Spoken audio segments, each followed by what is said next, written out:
Okey Zakif, ini perlawanan pertama menentang SRG. Macam mana awak kawal nervous bila berdepan dengan top team seperti SRG? Kawal nervous Cakap tak nervous langsung tu tak ada, tak nervous langsung tau. Cuma bila kita dah biasa dekat environment tournament ni, kita boleh control lah nervous kita tu. And dalam game tu fikir pasal game je, jangan fikir pasal enemy tu.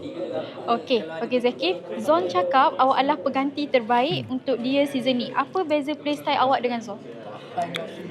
Beza saya dengan dia kalau playstyle, saya rasa saya lagi baik main hero tank utility berbanding dia. Speciality dia dekat hero pick off. Kalau saya boleh main Gatot, Hylos macam tu lah. Tu je beza antara saya dengan dia. Yang lain saya rasa semua sama je.